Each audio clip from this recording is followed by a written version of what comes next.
रमज़ान मुबारक का बाबरकत महीना मगर महंगाई फिर भी जूं का तूं बरकरार। मुंतखब नुमाइंदों समेत मकामी और ज़िले इंतज़ामिया खामोश।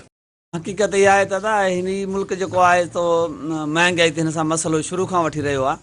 पर हे वेझे माज़ी में त जेका महांगाई थी आहे उहा त तारीख़ी महांगाई थी आहे। पर इहे महांगाइयूं पंहिंजी जॻह ते, पर जेके रमज़ान खां अवल जेके अघु हुया उहे बि न बीठा आहिनि। माना रमज़ान जे अचण खां अवल टमाटो असां 30-40 रुपया वठंदा हुआसीं, उहो 100 ते थो मिले।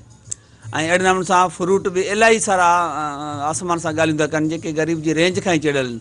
ऐं इहो सभु कुझु घणे नफ़ेखोरनि जो जेको आहे सो साज़िश आहे। ऐं असांजी हुकूमत उन्हनि सां ॿिट आहे। ऐं हुकूमत शुरू खां वठी चोरनि जी साथारी रही आहे, तंहिं करे हितां जा भाॻिया सूरनि में आहिनि। जीअं त महांगाई तमामु बुरूज ते आहे, ग़रीब जे पहचकूं हर शइ मथे आहे।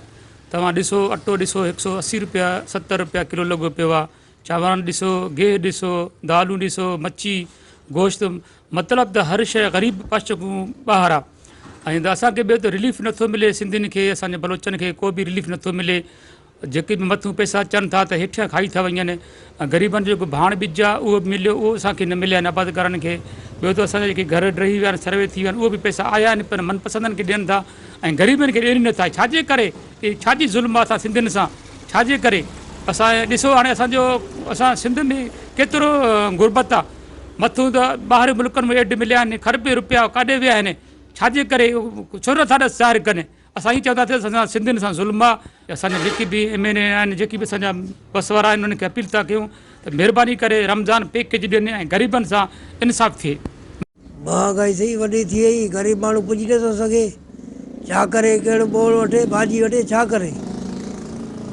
ग़रीब माण्हू बसि पंहिंजे पेट में पूरो आहे, को थिए ई नथो गुज़ारो। सलाह ख़ैर करो हुकूमत खे त को चङाई करे।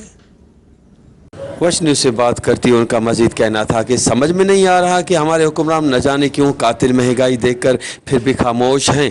कैमरा टीम के साथ गुलाम अली ब्रावई, वश TV, शदात कोट।